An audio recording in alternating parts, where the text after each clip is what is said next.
So rowch croeso mawr I Mirain, Angharad, Owen. Helo Abertawe! Waw! Da chi'n edrych yn gret.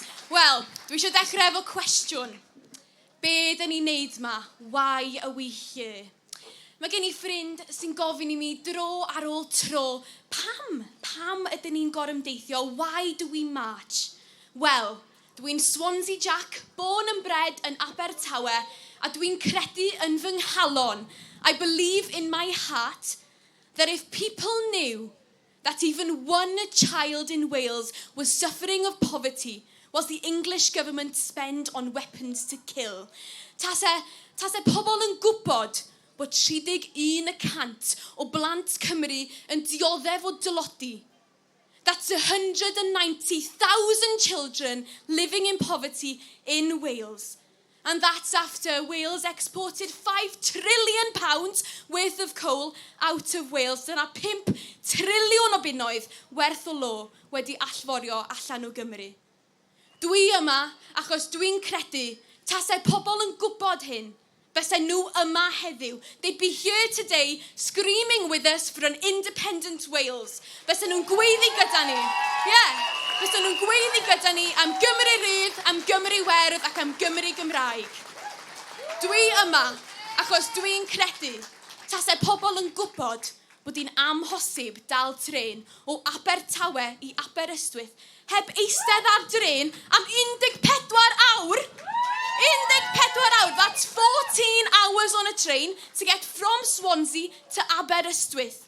14 hours on an off-peak return ticket. Off-peak return? Oh, and that's after the English government spent £5 billion of Welsh money on the HS2.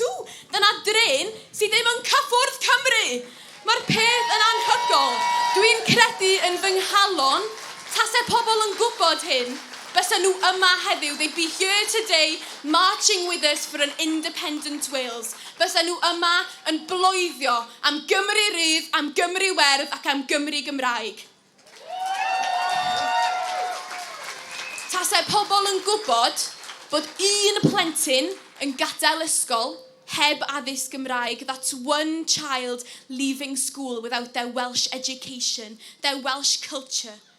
If people knew that 80% of children get an English medium education in Wales, dyna 80% o blant Cymru yn cael eu hamddifadu o'r iaith. Tasau pobl yn gwybod bod pobl yn teimlo'n embarrassed o iaith yng Nghymru. People feel embarrassed to speak their language in Wales. If people knew, that's why I'm here, because if people knew, they'd be here with us today. They'd be here screaming with us for an independent Wales. Fysen nhw yma yn bloeddio gyda ni.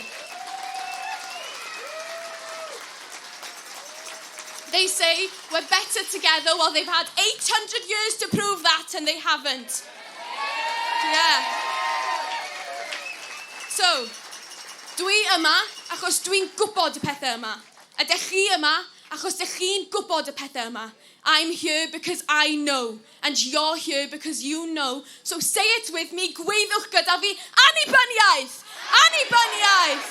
Yeah, diolch yn fawr.